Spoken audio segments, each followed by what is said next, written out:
بسم اللہ الرحمن الرحیم الحمد للہ رب العالمین وصلی اللہ علی سیدنا محمد وآلہ الطاہرین اللہم صلی علی محمد وآل محمد۔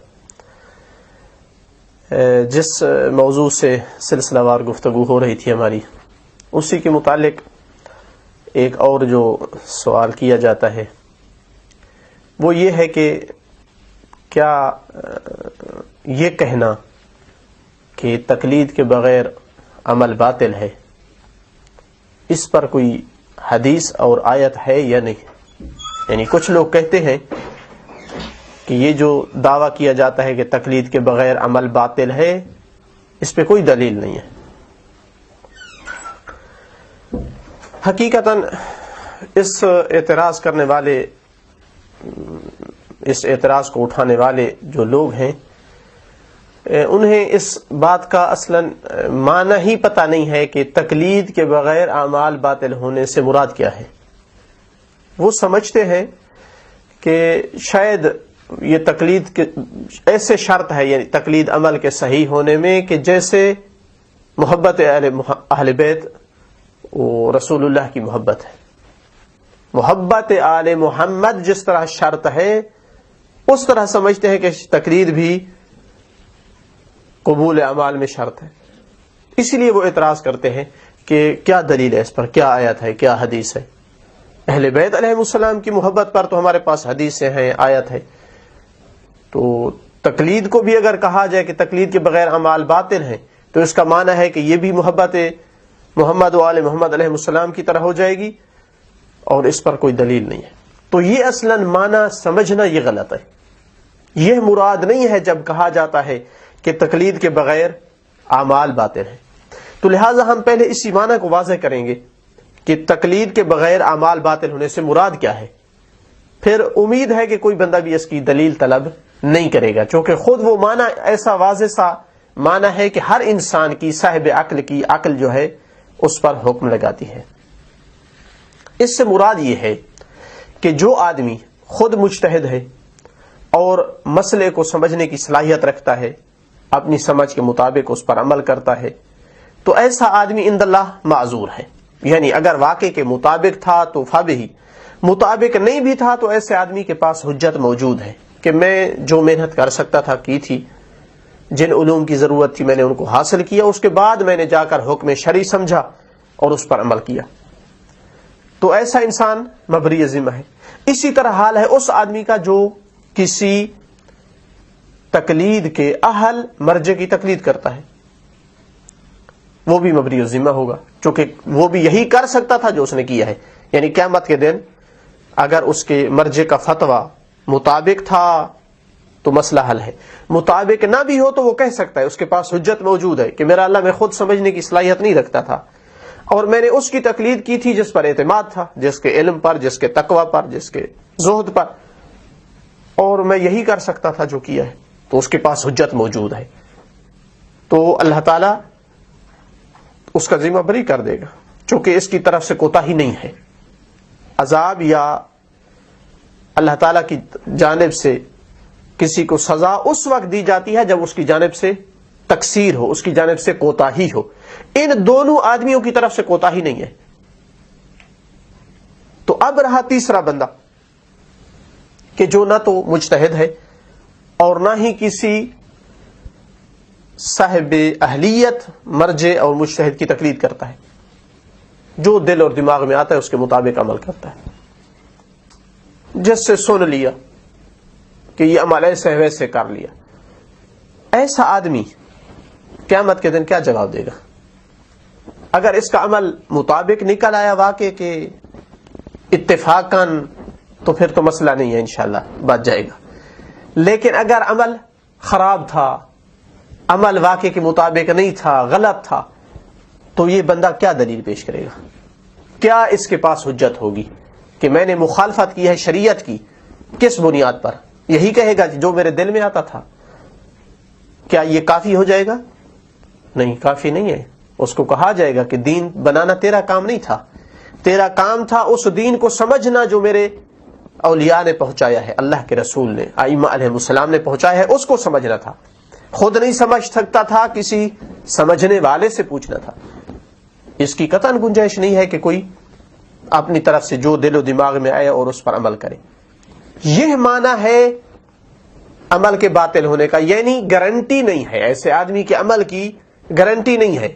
قیامت کے دن ہو سکتا ہے وہ واقع کے مطابق نہ ہو اور انسان سزا کا مستحق ٹھہرے. تو لہذا ہم جو کہتے ہیں کہ تقلید کے بغیر عمل باطل ہے، اس کا معنی یہ ہے کہ ایسے عمل پر انسان بھروسہ نہیں کر سکتا.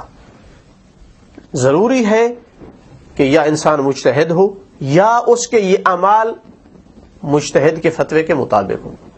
حتیٰ اگر تقلید نہیں کرتا تھا اور عمل کیا ہے اور آج اس کو خیال آیا ہے کہ تقلید ضروری ہے اور عمل مطابق ہو گیا ہے فتوے کے، کافی ہے، چونکہ گارنٹی مل گئی ہے اس کو.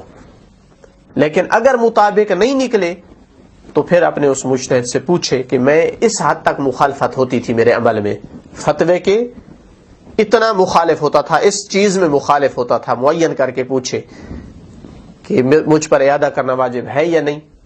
اگر وہ مجتہد کہے کہ مخالفت عمل میں بہت زیادہ ہے، یعنی رکن کی حد تک مخالفت ہے، تو اعادہ کرنا پڑے گا. اگر معمولی مخالفت تھی ممکن ہے کہ کہے کہ اعادے کی ضرورت نہیں ہے.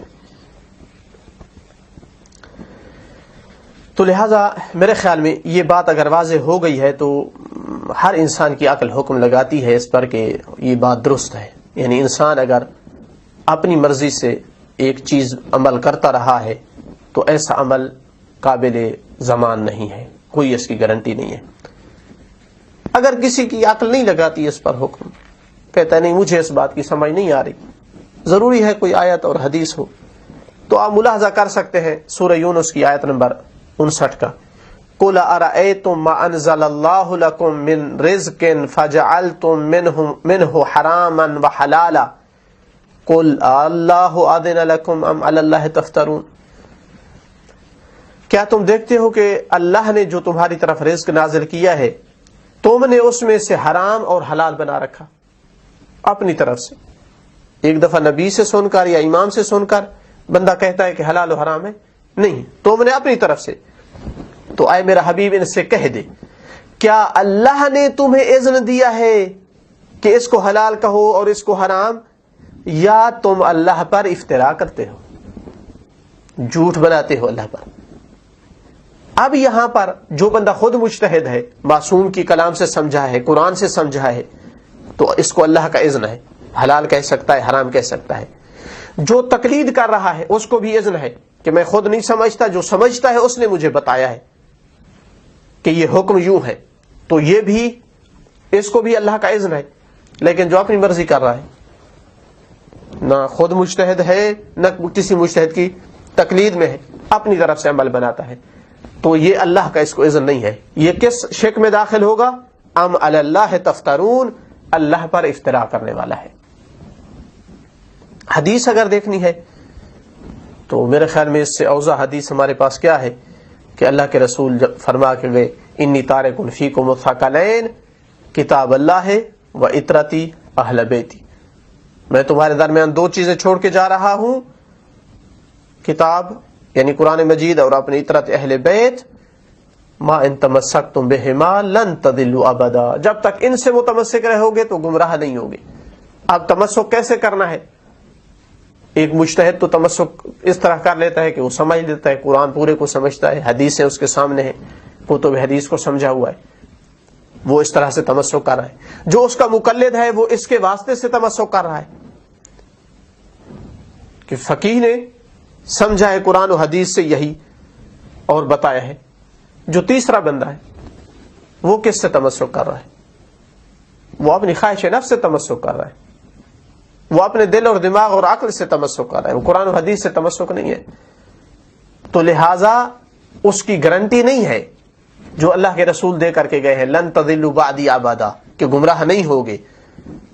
یہ گارنٹی اس وقت ہے جب قرآن اور حدیث سے سمجھا ہوا حکم ہو، یا خود انسان سمجھتا ہو یا کسی سمجھنے والے فقیہ سے پوچھا ہو، ورنہ وہ تمسک نہیں کہلائے گا. اسی طرح مثلا دیکھیں وسائل الشیعہ جلد نمبر 27 صفحہ نمبر 50 پہ نبی اکرم صلی اللہ علیہ وسلم فرماتے ہیں سَتَفْتَرِقُ أُمَّتِي عَلَى 73 فِرْقَةٍ، 73 فرقے پہ تقسیم ہوگی میری امت.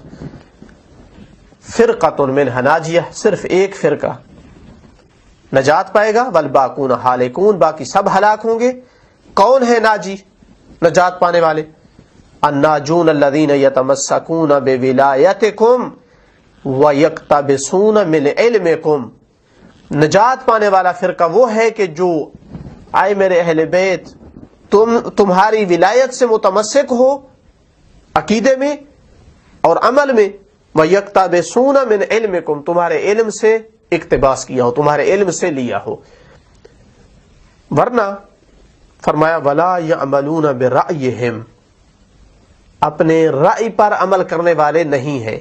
یعنی اگر تمہارے علم سے نہ لیا تو کون ہوگا؟ وہ اپنی رائے پہ عمل کرنے والا ہوگا. تو نجات پانے والے صرف وہ ہیں جو ائمہ کے علم سے لیتے ہیں. فرمایا فَأُولَئِكَ مَا عَلَيْهِم مِّن سَبِيلٍ، ان پر کوئی عذاب وغیرہ کوئی مصیبت نہیں آئے گی. تو لہذا ہم کہہ سکتے ہیں کہ جو خود فقیہ ہے، جو کسی فقیہ سے پوچھ کر عمل کرتا ہے، تو یہ ائمہ کے علم سے اقتباس کر رہا ہے. اگر ایسا نہیں کرتا تو وہ بندہ اپنی رائے پر عمل کر رہا ہے. وہ پھر ناجی فرقے سے نہیں ہو سکتا ہے، نجات پانے والے سے نہیں ہو سکتا ہے.